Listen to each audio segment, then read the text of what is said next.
Hola, muy buenas tardes a todos y bienvenidos a un nuevo programa del canal de Vicente Fuentes y de la web ufopolis.com. Viajeros en el tiempo de hace 8100 años. Vaya título que he elegido para este videoprograma.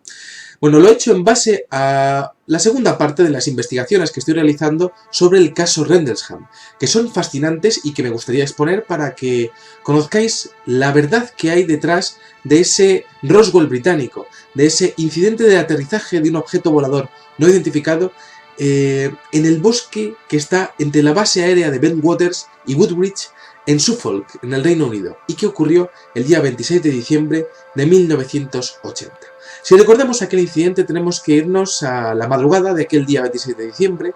Jim Penniston, John Burroughs y Larry Weiwys estaban realizando una ronda de seguridad alrededor de esas bases norteamericanas en suelo británico, estaban alquiladas, bases norteamericanas que, y este detalle es importante, tenían misiles nucleares de largo alcance en sus instalaciones. Bueno, estos hombres están haciendo una ronda de seguridad con su jeep y empiezan a observar unos objetos voladores no identificados, una serie de luces sobre las copas de los árboles de aquel bosque de Rendlesham. Llaman y notifican al cuartel general y se presenta allí una segunda patrulla y bueno, tienen que adentrarse en el bosque con linternas y desarmados, ya que estamos hablando de un terreno totalmente civil, un terreno forestal, y no podían ir armados allí. El gobierno norteamericano no tenía potestad para que sus soldados estuviesen allí armados, ¿no? Entonces tenemos a esos tres soldados que están adentrándose en el bosque, asustados, sabiendo que lo que está ocurriendo no es normal. Se pensaban que era un accidente aéreo, pero aquellas luces eran demasiado potentes para la total oscuridad que había en aquel bosque de Rendlesham. Empiezan a acercarse y descubren un objeto volador no identificado, prácticamente aterrizado, con unas patas, con una especie de trípode, con una luz, con una cadencia entre los 5 y 10 segundos, la luz roja en la cúpula. Aquel objeto era tenía forma cónica y tenía una especie de luz azul en la parte de la base. Jim Penniston, Burroughs y Weiwys estuvieron analizando la situación y lo curioso es que vivieron 2 horas en la cual estaban en una situación de burbuja de irrealidad. Estos militares exponían que aquel tiempo tenían una percepción totalmente alterada. Las estrellas se veían de manera diferente, los colores eran de manera diferente, los sonidos eran de manera diferente. Se acercaban al objeto y el objeto se movía en dirección contraria. Y es curioso porque estuvieron haciendo como una especie de juego del ratón y el gato durante esas 2 horas. ¿Por qué no avisaron a la segunda patrulla? ¿Por qué no se formó una gran operación militar al respecto de lo que estaba ocurriendo? Aquellos 3 militares estaban prácticamente hipnotizados, pero el gran protagonista fue Jim Penniston. Jim Penniston era uno de esos 3 militares y llegó a acercarse mucho a aquel objeto, tanto como para llegar a tocarlo. Esto ha ocurrido en pocas ocasiones dentro del fenómeno OVNI, pero cuando ha ocurrido, aquellos testigos exponen siempre que el objeto parece perfectamente metálico, y de hecho Jim Penniston expuso que estaba caliente, era cálido, un metal cálido, ¿no? Jim Penniston llegó a hacer croquis sobre todo lo que había visto al respecto de la forma del objeto y también de algunos símbolos que había visto en el fuselaje exterior de ese objeto, y esto lo analizaremos más adelante. Resulta que Jim Penniston tenía una sólida carrera en las Fuerzas Armadas de los Estados Unidos, un hombre que entró con 18 años y que fue reclutado por el Comando Aéreo Estratégico de la Guardia de Élite de los Estados Unidos. Es un hombre que fue asignado al ala de combate táctico y al escuadrón de la policía de seguridad en la base aérea de Bentwaters, es decir, al lugar más importante que tenía Estados Unidos en Europa, que era esa base con misiles nucleares. Un hombre que fue galardonado con 27 honores militares y que en el momento de su retirada en 1993, el propio presidente de los Estados Unidos le hizo una mención de honor en la Casa Blanca. Jim Penniston con un historial militar totalmente intachable, exponiendo lo imposible. Y fijaros hasta dónde llegó el tema, porque, bueno, en 1983 el caso Rendlesham sale a la luz pública gracias a la publicación de un periódico que se llama News of the World, y en 1984 Jim Penniston contacta con sus superiores exponiendo que necesita una regresión hipnótica, porque algo sabe que ocurrió en los días posteriores a aquel avistamiento y a aquel incidente de Rendlesham, y de hecho es que lo necesita porque no puede dormir por las noches. Continuamente está reviviendo y rememorando aquel momento en el que se acercaba junto con sus dos compañeros a aquel objeto volador no identificado, a aquel ovni, y de hecho rememoraba continuamente el momento en el que estaba tocando el objeto. Y es que resulta que, bueno, después del gran impacto y de la gran presión que recibieron aquellos militares, que tuvieron que firmar incluso un documento afirmando de que aquel objeto pues no era tal y bueno, las luces eran provenientes de un faro que estaba ni más ni menos que a 8 kilómetros, todo por supuesto, para cerrar el tema. Pues resulta que Jim Penniston, cuando llegó aquella noche a su barracón, cuando llegó a la cama, no pudo dormir y los siguientes días tampoco pudo dormir. Resulta, y esto lo acabó admitiendo con el tiempo, que al tocar aquel objeto, ese objeto se habría comunicado de él de alguna manera. Habría recibido un mensaje de unos y ceros, una secuencia, un código que le habría estado atormentando durante años y años. Esto lo soltó Jim Penniston de manera totalmente fortuita y prácticamente de sorpresa en un congreso ufológico en el año 2010. Y de hecho, en aquel año 2010 hizo llegar a diferentes expertos las hojas de papel que había estado apuntando, en la que había estado apuntando aquellos números unos y ceros. Resulta que aquello llegó a manos de un programador que se llama Nick Zisk, que es británico, y resulta que Nick Zisk se dio cuenta de que aquellos unos y aquellos ceros, si se dividían en secciones de 8 dígitos, se podían pasar al formato ASCII, al código ASCII, exactamente igual que lo que hacemos los decodificadores de círculos de las cosechas con los mensajes que aparecen en los campos de trigo ingleses. Y resulta que el mensaje era totalmente fascinante. Vamos a exponer parte por parte lo que decían aquellas 16 páginas que expuso el señor Jim Penniston y que escribió Jim Penniston y que estuvo en un cajón durante 30 años. Empieza aquel código, empieza con las palabras Exploration of Humanity, es decir, todo el texto está en inglés, bastante comprensible porque el inglés es el idioma que podríamos decir idioma número 1 en la Tierra y lógicamente si alguien se tuviese que comunicar con nuestra raza, desde luego intentaría que el código se acabase transcribiendo al inglés, que es el idioma pues más hablado del planeta Tierra. Entonces exponía, la primera frase ponía exploración de la humanidad, año 8100. Lo siguiente que expone son dos coordenadas, 52.09, bueno, 09 tal, son 7 dígitos de decimales, y 1.3131269 oeste, es decir, unas coordenadas 52.09 norte y 1.31 oeste. Ahí aparecen 7 dígitos, 7 decimales. Y claro, es interesante porque hay uno de los dígitos que podría estar alterado, que es el que está exponiendo el de si sería oeste o este, es decir, si estaría orientado hacia el este o hacia el oeste. La diferencia es bastante importante y significativa. Si es el oeste, resulta que está exponiendo exactamente las coordenadas de una misteriosa isla que no aparece en los mapas, pero que forma parte de la antigua tradición celta al respecto de lo que ellos consideraban una civilización muy similar a la Atlántida que expone Platón en sus textos. Una civilización perfectamente avanzada que consideraba que los europeos, los británicos, y estamos hablando de hace miles de años, éramos unos auténticos bárbaros. Aquella isla se llamaba High Brasil, es decir, como Alto Brasil, el Alto Brasil se le llamaba. Pero claro, ahí está una de las opciones, porque la otra opción era que aquella coordenada de 1.3131269 fuese en el este. ¿Y qué es lo que nos encontrábamos? Pues nos encontrábamos exactamente con la población de Banbury. Y Banbury resulta que es el epicentro, o uno de los epicentros, del fenómeno de los círculos de las cosechas que viene apareciendo en los campos de trigo británicos desde al menos hace 400 años. Y es curioso porque resulta que en Jetsbury, en el año 2007, prácticamente pegado a Banbury, apareció un círculo de las cosechas con forma de espiral áurea, impresionante, de 100 metros de diámetro, en el cual aparecían diferentes puntos diseminados por esa espiral. Y fijaros qué curioso, que resulta que si contamos los espacios que hay en esa espiral, nos encontramos que los dígitos de ese 1.3131269, que aparece en la segunda línea del código de Rendlesham, aparece reflejado en una parte de esa espiral de Jetsbury, de ese círculo de las cosechas del año 2007.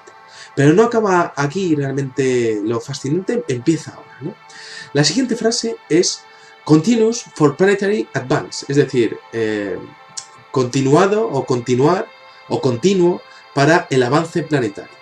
Y luego expone 4 coordenadas continuas, es decir, 4 coordenadas que serían los ejes X, Y y Z, las 3 coordenadas del espacio, y la 4ª coordenada que sería en este caso el tiempo, ¿no? Y esto expone que podríamos estar hablando de que el origen de este mensaje, aparte de ser seres del año 8100, serían viajeros en el tiempo. Pero quizá lo impresionante viene ahora, porque la siguiente frase viene before, ¿no? Es la palabra before, que significa antes. Y de repente vienen 6 pares de coordenadas de diferentes lugares del mundo. Y estos pares de coordenadas los vamos a exponer ahora mismo. El primer par de coordenadas aparece en el mapa en la zona de Caracol, en Belice. Y además exactamente en una zona en donde hay edificaciones aztecas, un gran conglomerado de pirámides aztecas que realmente, bueno, pues están orientadas en base al sol, en base a la luna, diferentes movimientos del solsticio y el equinoccio, exactamente igual que Stonehenge, exactamente igual que Teotihuacán y exactamente igual que muchas construcciones del pasado que están astronómicamente construidas. Bueno, primera coordenada, Caracol, Belice, esos templos aztecas. Siguiente coordenada, más misterioso todavía, el desierto de Sedona, en Arizona. Pero más aún, es exactamente las coordenadas del famoso castillo de Montezuma. Y este castillo de Montezuma es una especie de castillo que está construido sobre una gran montaña, sobre una gran roca, ¿no? Que esto, pues, para que os hagáis una idea, se parece un poco a la Capadocia que vemos en Turquía y que, según la leyenda de los antiguos nativos norteamericanos y también de los antiguos mayas y aztecas, el mismísimo rey Moctezuma llevó muchas de sus ganancias pues obtenidas en conquistas. Montezuma se dedicaba, entre otras cosas, a hacer, además de hacer ritos de sacrificios humanos bestiales, pues se dedicaba a saquear todas las poblaciones que había a los alrededores de su imperio. Y resulta que, según la leyenda, había 7 lugares en los cuales se guardaban todas las riquezas y todo el oro. Los españoles estuvimos buscando bastante tiempo por allí todas esas 7 ciudades. Parte de ellas podría ser, alguna de ellas podría ser la leyenda del famoso El Dorado, ¿no? Pero resulta que en el castillo de Montezuma se exponía que, una de las 7 ciudades en donde Montezuma guardaba el oro, pues era allí, justo en aquella montaña. Podría ser que además esas construcciones tuviese algún tipo de conexión subterránea con otros lugares con construcciones subterráneas. Ahora mismo me estoy acordando de Turquía y la Capadocia, pero también aparecen en la isla de Pascua. Sería muy interesante exponer el tema de las construcciones subterráneas en otro videoprograma. La tercera coordenada que aparece en este mensaje de Rendlesham es el complejo de pirámides de Gizeh en Egipto. Si son viajeros en el tiempo, es fascinante porque, evidentemente, en Gizeh, en Egipto, aparecen, la propia construcción es una auténtica odisea, ¿no? Y, bueno, el conocimiento matemático que hay ahí, pues no se corresponde para nada con el saber que había en la ciencia de hace 3.000, 4.000 años, 5.000 años, depende de cuándo esté datado o depende de los estudios que se consulten, ¿no? Luego, en la cuarta línea aparecen las coordenadas de las líneas de Nazca. Impresionante porque la línea de Nazca también es uno de los grandes misterios de la antigüedad. Esto lo estuvo estudiando María Ricci, una investigadora alemana, ¿no? Hizo una gran investigación allí en Perú, en los desiertos de Perú. Y resulta bueno, pues estamos hablando de una especie de gran planisferio hecho con figuras de rocas que solamente pueden verse, con surcos, ¿no? Que solamente pueden verse desde el espacio, ¿no? Esa gente tenía que conocer datos como el radio de la curvatura de la Tierra para que las líneas se pudiesen ver perfectamente rectas desde el espacio. ¿Quién pudo proveer aquellos conocimientos? Y si de alguna manera aquellas civilizaciones estaban honrando a alguien, ¿podían ser esos viajeros en el tiempo que contactaron con Jim Penniston, bueno, al tocar aquel objeto en 1980 en el caso Rendlesham?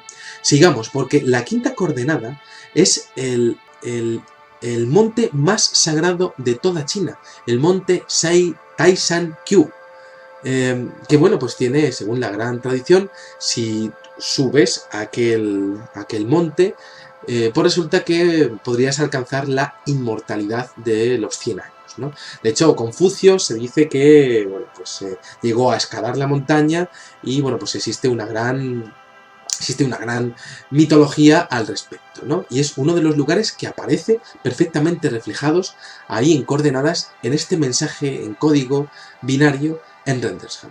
Y luego, por último, el portal del templo de Apolo en la Grecia antigua, en la isla de Naxos, en Grecia, que a día de hoy todavía existen ciertos vestigios, ciertas ruinas, ¿no? Es curioso porque los dioses griegos eran exactamente los mismos que los hijos de los dioses sumerios. Es posible que estemos hablando de los mismos viajeros en el tiempo que aparecían controlando tecnologías de espacio-tiempo en la antigua Sumeria, en la antigua Mesopotamia, y que de alguna manera acabó apareciendo el mismo conocimiento en la antigua Grecia. Bueno, lo siguiente que aparece en el código Rendlesham, en este código binario, es una frase bastante enigmática. Ojos de vuestros ojos. Lo que signifique para ustedes, pues evidentemente, pues es, bueno, pues es una cosa personal, ¿no? Y me suena un poco, pues, ojos de vuestros ojos, me puede sonar a algunos círculos de las cosechas aparecidos en Inglaterra con una gran cantidad de ojos, un programa que hicimos también aquí en este canal sobre ese tema. Ojos de vuestros ojos, que pueden ser ojos de vuestros científicos, ojos de vuestros gobernantes. La verdad es que lo que signifique para ustedes, ¿no? Luego aparece otra vez como una frase de despedida, una vez más, pues las coordenadas del origen, que podríamos decir que una vez más era O'Banbury, un pueblo de Inglaterra donde aparecen los círculos de las cosechas posteriormente, en los años 70, o la isla de High Brasil al suroeste de Irlanda. Bueno, es fascinante porque resulta que, además de eso, Jim Penniston llegó a describir cierta simbología que había aparecido alrededor, en el fuselaje externo de aquel objeto. Y resulta que aquellos símbolos eran una especie de triángulo con un círculo, bueno, pues sí, exactamente, con también una especie de jeroglíficos que a día de hoy no han sido decodificados. Pero fijaros qué interesante que un círculo de las cosechas, aparecido en el año 2011, muestra una simbología muy parecida, ¿no? Podríamos entender que, claro, Jim Penniston no es experto en simbología y a la hora de recordarlo pues pudo tener algún tipo de error o pudo tener algún tipo de identificación o pudo poner parte de aquel código, ¿no? Es posible que los hacedores de círculos de las cosechas o parte de las inteligencias, de las muchas inteligencias que pueden estar detrás de ese fenómeno, sea la que contactó con Jim Penniston a través de ese código binario y que además estuviese representado, fuese el emblema, ese triángulo con esos círculos. Bueno, ahí dejamos la hipótesis, ¿no? Por otra parte, ha habido otros casos dentro de la ufología contemporánea, como por ejemplo el caso de Loni Zamora, en donde también algunos de los símbolos vistos en el fuselaje del objeto también aparecen como triángulos, círculos y rayas. Luego, por otra parte, tenemos el caso de Kecksburg, ocurrido el 9 de diciembre de 1965, un caso fascinante del cual habría que hablar también algún día, en donde se expone que los testigos presenciales observaron una especie de objeto volador no identificado que se estaba estrellando en Kecksburg, en Pensilvania, y que de hecho, bueno, pues tenía ciertos símbolos también grabados, también con forma de triángulos y de círculos similares a esto que aparece en el caso de Rendlesham. Por otra parte, hay un caso polémico, muy poco estudiado, que es el posible accidente OVNI ocurrido en 1991 en una remota región de Rusia llamada Saitan Mazar, donde un objeto volador no identificado de forma elíptica también parece que tuvo un UFO crash, así es como se le llama en la ufología, y también tenía una serie de símbolos con triángulos similares a los del caso Rendlesham. Pero si yo me tengo que quedar con una referencia histórica al respecto de estos símbolos, y ya bastante interesante todo lo que hemos comentado del código binario, ¿no? Y esos posibles viajeros en el tiempo del año 8100 que pudieron visitar a la humanidad en diferentes periodos de tiempo y en diferentes lugares, ¿no? Pero fijaros esta mención que hay del 22 de febrero de 1803, que es la leyenda del Utsuro-bune en Japón. Es una leyenda de un objeto que aparece flotando sobre el mar y que aparece en diferentes puntos de las costas de Japón. Resulta que en una playa japonesa, de la actual Ibaraki, pues resulta que sus habitantes vieron flotar una extraña embarcación. Intentaron remolcarla con éxito hacia la orilla y se encontraron, y esto es leyenda, pero evidentemente es de hace bastante poco, de hace 200 años, una extraña mujer joven que estaba en su interior y que tenía unos cabellos perfectamente dorados. Hablaba en un idioma que era irreconocible para aquellos marineros japoneses, y de hecho, bueno, pues en el interior de aquel objeto que podía flotar había como una especie de alimentos, unos alimentos que no tampoco lo conseguían identificar aquellos lugareños, y pues también una especie de forraje que tampoco, de una tela o de un material que tampoco conseguían identificar. La mujer, la extraña mujer, intentó comunicarse con ellos con poco éxito y estaba totalmente aferrada a una caja rectangular que tampoco conocían pues cómo podía ser o para qué servía, ¿no?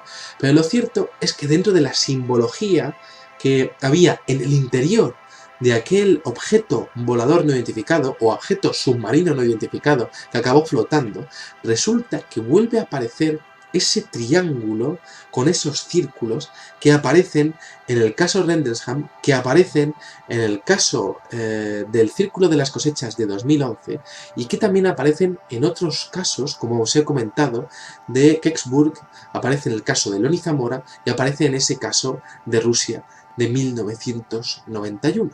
Me parece fascinante todo esto porque estamos hablando de una posible interrelación de diferentes casos OVNI de los cuales pues no conocemos mucha información, está totalmente oculto por parte de los militares norteamericanos y en este caso también británicos, pero que podría exponer que y esto pues enlaza bastante con algunas teorías de algunos teóricos y ufólogos y científicos del siglo XX que parten del fenómeno, podríamos estar hablando de viajeros en el tiempo, ¿no? Y ahí queda la mención de ese año 8100, ¿no? Y sobre todo, además de protagonizar otros posibles casos o otros posibles pues aterrizajes, como hemos visto en estos últimos casos que os he comentado, ¿no? Quizá el hecho de contaminar o no, o el hecho de observar a diferentes civilizaciones del pasado, interviniendo o no interviniendo. Aparecen, como hemos dicho, con los aztecas, con los egipcios, con los chinos, con los griegos. Bastante curioso todo también, y además de eso, con la mención al High Bresel, esas coordenadas de esa supuesta Atlántida por parte de la civilización celta, que también, por supuesto, es gran protagonista del fenómeno de los círculos de las cosechas, con algunas de las simbologías, sobre todo con aquel círculo que aparece el día 11 de agosto del año 2002, que para mí es el mejor que ha aparecido en la historia del fenómeno. Todo este puzzle que os he comentado realmente pues se pudo haber quedado totalmente oculto, pero Jim Penniston tuvo el valor de coger y exponer toda esta información al público, de jugársela de alguna manera, porque bueno, ya jubilado quizá ya no perdía nada, ya le daba un poco igual, ¿no? Pero yo creo que siempre hay que honrar y hay que respetar y hay que valorar la valentía de toda esta gente y de personas como Jim Penniston, que de alguna manera pues da un paso adelante y expone la verdad sobre el fenómeno, sea lo que le haya pasado, aunque sea algo tan raro como una comunicación telepática de algo tan impresionante como unos posibles viajeros del tiempo del año 8100.